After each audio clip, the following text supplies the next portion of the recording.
Bonjour, François Olivier, votre vidéo formateur pour Power Pivot. Aujourd'hui, nous allons voir donc une initiation à Power Pivot avec la découverte de l'outil, avec chargement d'une base de données dans Power Pivot, utilisation de cette base dans Excel, création de formules avec commencer à voir un peu le langage DAX et surtout voir aussi la comparaison entre un Excel utilisé de manière classique et un Excel version Power Pivot. Alors, afin d'avoir une base de données un peu conséquente, on va aller chercher sur un site internet les données de l'élection présidentielle au deuxième tour. Alors, j'ai cliqué un peu vite, voilà. Donc, je suis sur le site data.gouv.fr et je vais chercher donc les résultats de l'élection présidentielle au deuxième tour. Et je vois que c'est un fichier XLS, donc je vais le télécharger. Voilà. Et voilà. Le fichier est téléchargé. Je vois que c'est bien un fichier XLS, donc version, on voit 97-2003, que sa taille est de 12,1 mégas, donc un fichier assez conséquent. Alors, afin de pouvoir comparer par rapport à ce qu'on a chargé, donc là un fichier XLS, voir un peu l'évolution de la taille, si je le mettais en fichier texte, ça ferait pareil, ça ferait 12,1 mégas. On va donc pouvoir le garder en comparaison. Je vais le copier et je le colle. Voilà. Je vais l'appeler Excel classique.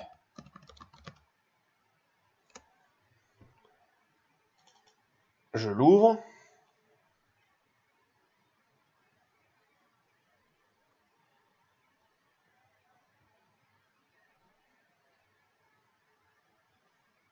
Alors, comme il vient d'un emplacement donc Internet, il est protégé sur les modifications, mais je vais donc enlever la protection car je fais confiance au site sur lequel je viens charger la base de données. Alors, c'est un fichier, si on regarde un tout petit peu, qui a quand même quelques colonnes jusqu'à AD. Quand en ligne, j'en ai 35 500. Que je suis en version mode compatibilité XLS, donc normal, et que j'ai ce qui est classique quand je crée un fichier dans les versions anciennes d'Excel, il mettait 3 feuilles. Donc comme j'ai pas besoin de ces 2 feuilles vides, je vais les supprimer déjà. Voilà. De plus, on va le convertir en fichier, donc comme j'ai dit un peu plus récent, parce que si je regarde, bon j'ai beau sauvegarder, si je vais voir, voilà, il a quasiment pas bougé, j'ai supprimé 2 feuilles, il n'y a rien du tout. Donc on va le convertir pour l'avoir dans la dernière version, en se rendant dans l'onglet fichier, convertir, je valide.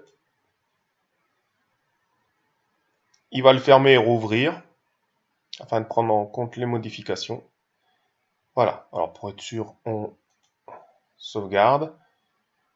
Je vais voir, et vous voyez que déjà, je suis passé à 6,25 mégas en ayant juste converti mon fichier.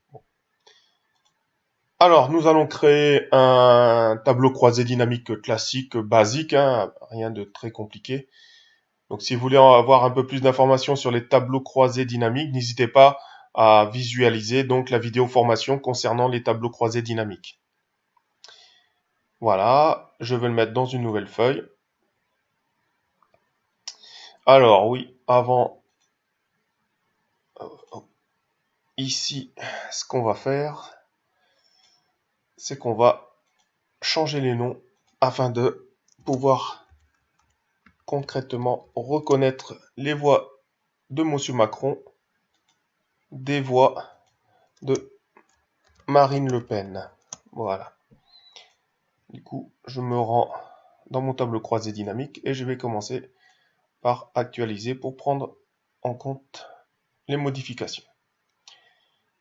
Alors, je vais cocher voix de Monsieur Macron, voix de Madame Le Pen. Donc, voici le nombre total de voix au deuxième tour pour Monsieur Macron.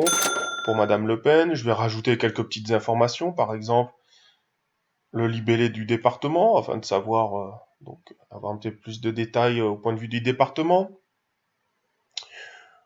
On va rajouter le nombre d'inscrits, nombre de votants, nombre d'exprimés par exemple.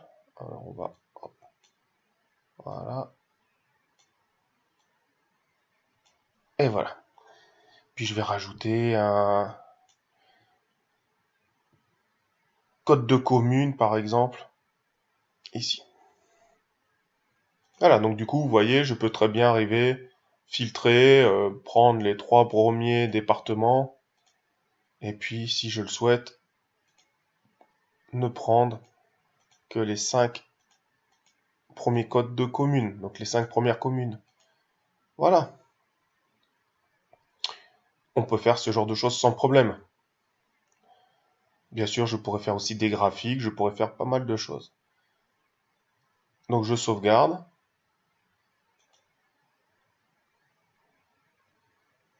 Voilà. Si je regarde, bah déjà, mon fichier a évolué. Je suis donc, si on regarde, il est passé à 9 mégas environ pour le fichier.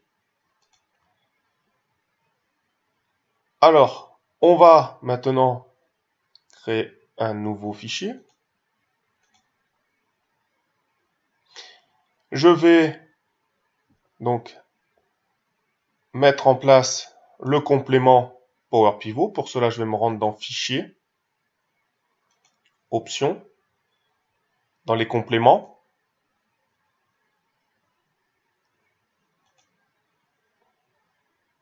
Non pas un complément Excel, mais complément com. Atteindre. Et là, je vais cocher Microsoft Power Pivot Excel. Je valide. Et vous voyez que j'ai un nouvel onglet maintenant Power Pivot. Cet onglet me permet juste d'ouvrir la fenêtre de gestion de la base Power Pivot. C'est pas dans cette fenêtre-là que je vais travailler sur les données dans Power Pivot. Donc pour ça, je vais cliquer sur Gérer. Donc là, il est en train de charger le modèle de données. Voilà. Et là, maintenant, c'est dans cette fenêtre-là. Donc si vous voyez, hein, j'ai une fenêtre ici, Excel, qui va me permettre de gérer, de mettre des indicateurs de performance, de détecter les liaisons, ce genre de choses.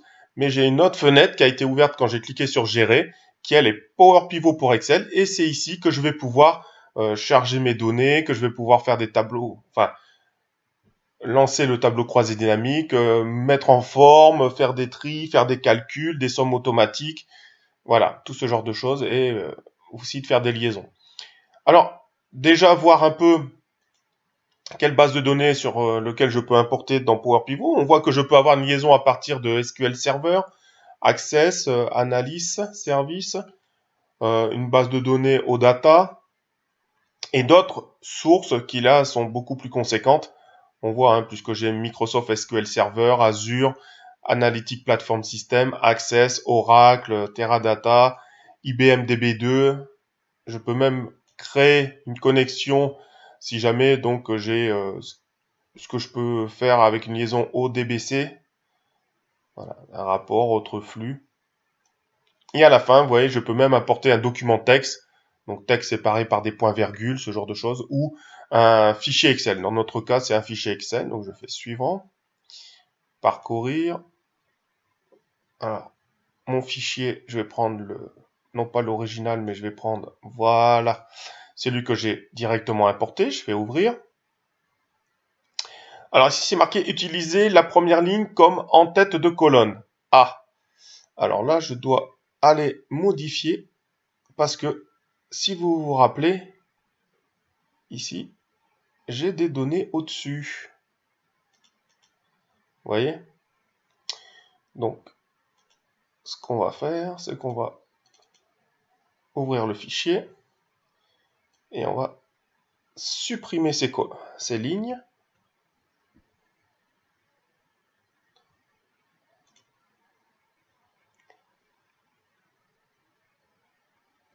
Voilà. On vient supprimer ces lignes. Et je vais sauvegarder le fichier. Bien. Donc je vais retourner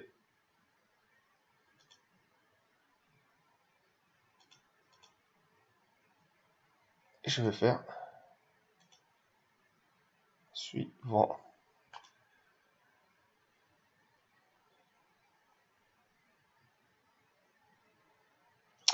Je vais importer donc la feuille 1.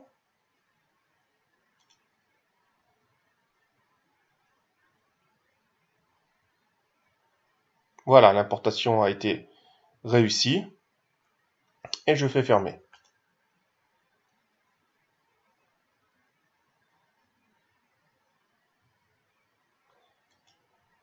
Voilà, donc vous voyez ici clairement, on retrouve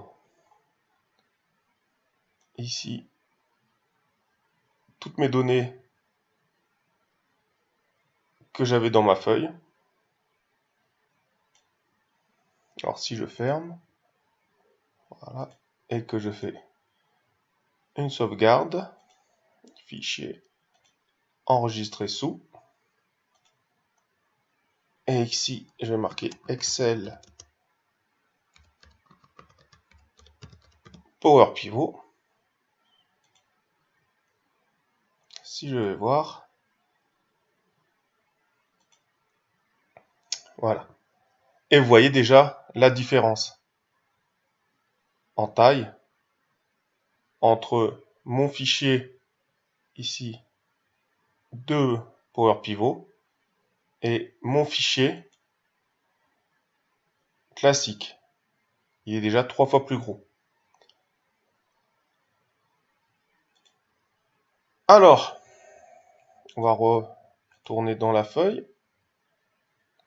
On va faire aussi, première chose, là, pour différencier les deux colonnes.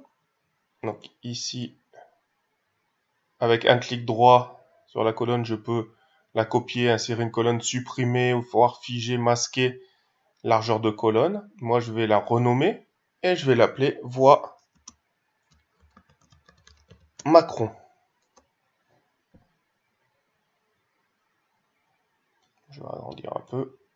Voilà, afin qu'on voit. Et ici, la voie 1.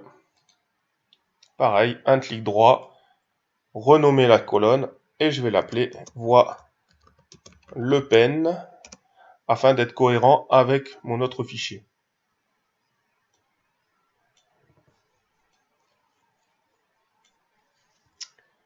Voilà.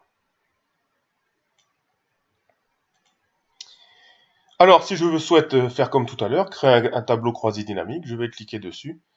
Vous voyez, tableau croisé dynamique, graphique et tableau à l'horizontale.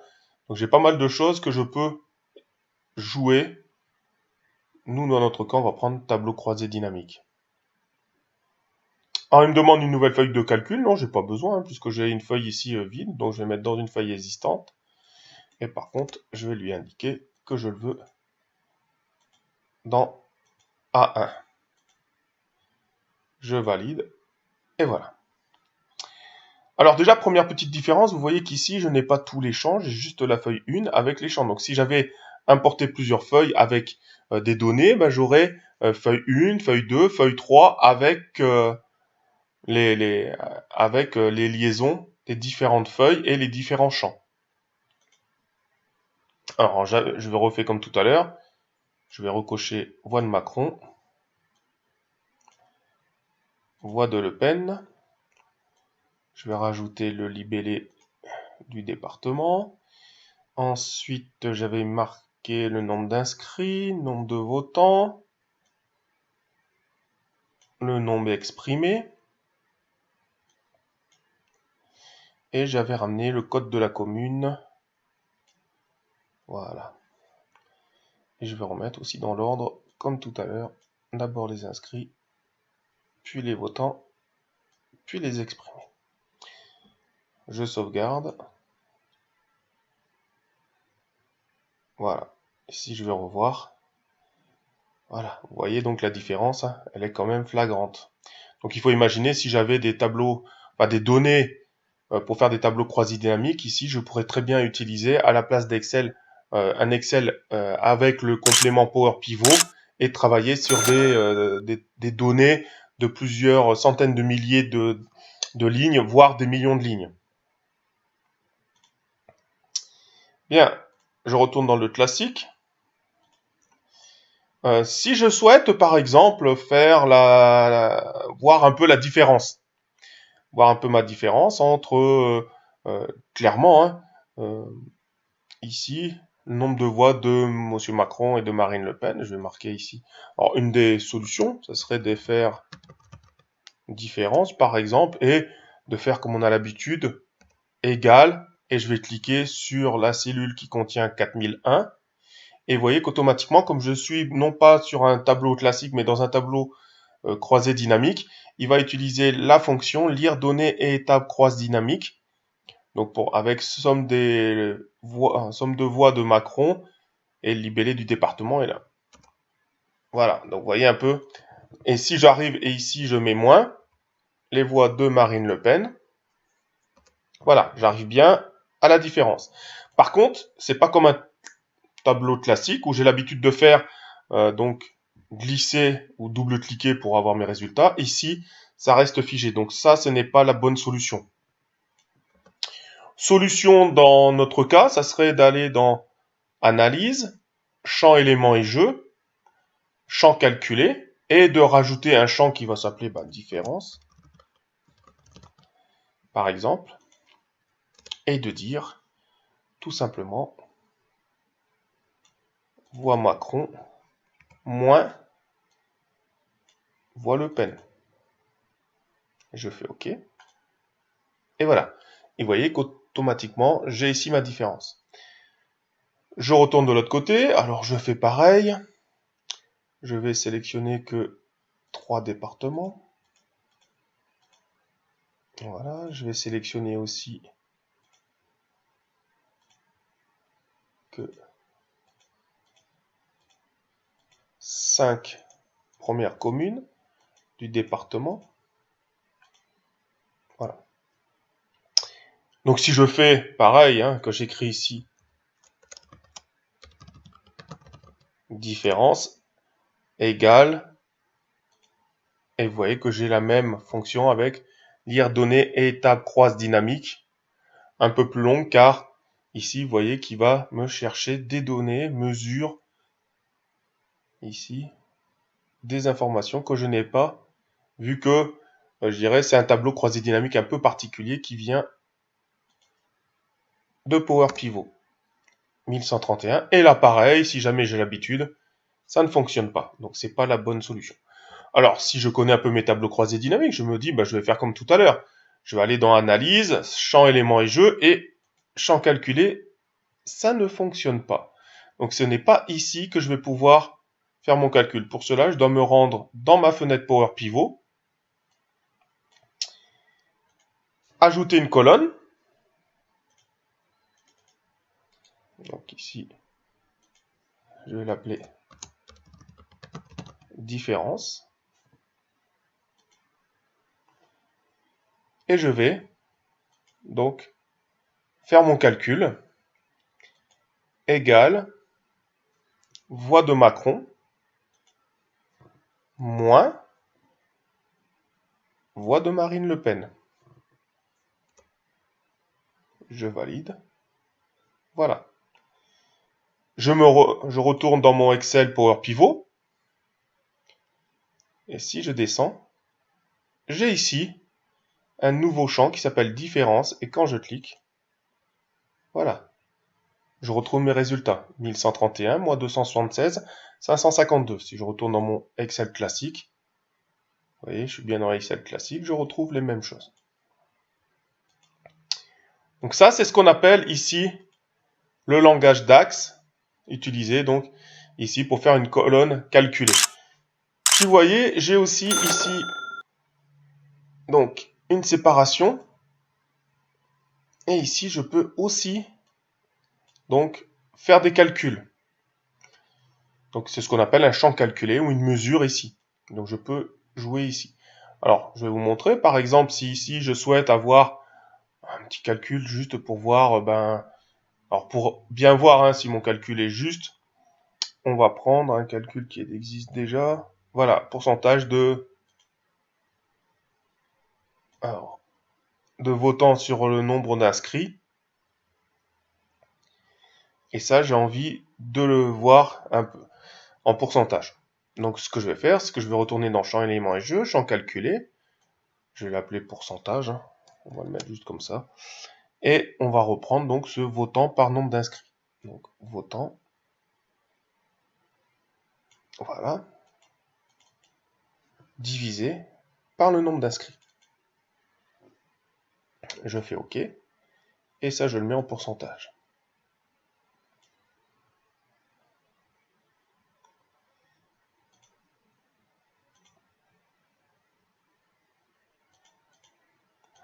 Si je veux faire pareil avec Excel Power Pivot, comme je n'ai, je vous rappelle, pas la possibilité de faire un champ calculé, je dois retourner dans ma fenêtre ici Power Pivot et je vais utiliser par exemple ici.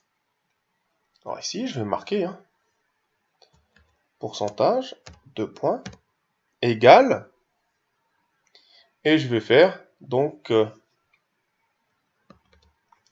et vous voyez que j'ai ici des fonctions, la fonction somme, donc, somme des, on va dire, votants,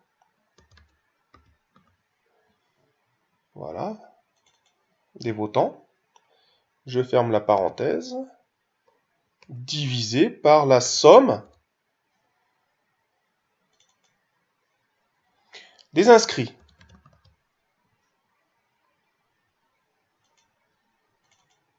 Et je ferme la parenthèse. Je valide.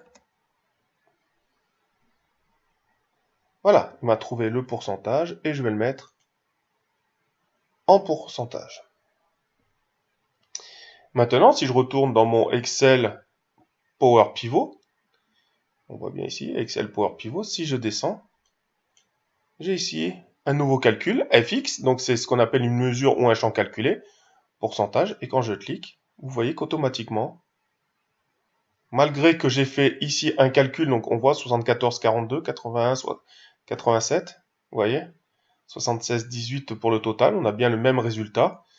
Et j'ai pourtant fait qu'un seul calcul ici, c'était la somme des votants divisée par la somme des inscrits. Donc là aussi, c'est ce qu'on appelle un langage DAX. Il a marqué pourcentage, donc c'est le nom que je lui ai donné. C'est aussi ce qu'on retrouve ici, le symbole pourcentage, fx, donc le nom que je lui ai donné. Et tout ça vient tout simplement de cette ligne que j'ai fait ici. Et si vous regardez les fonctions, il y a pas mal de fonctions. Il y a aussi daddif qu'on retrouve. Donc beaucoup de fonctions, un peu comme dans Excel. Hein. Même des fonctions parents, enfants. Voilà, des fonctions texte, etc. Mais tout est en anglais. C'est ce qu'on appelle le langage DAX. Voilà, je vous remercie déjà dans un premier temps d'avoir suivi cette introduction à Power Pivot et je vous dis à très bientôt pour une nouvelle vidéo formation sur Power Pivot. Mais avant de se quitter, on va fermer les différentes fenêtres, d'enregistrer.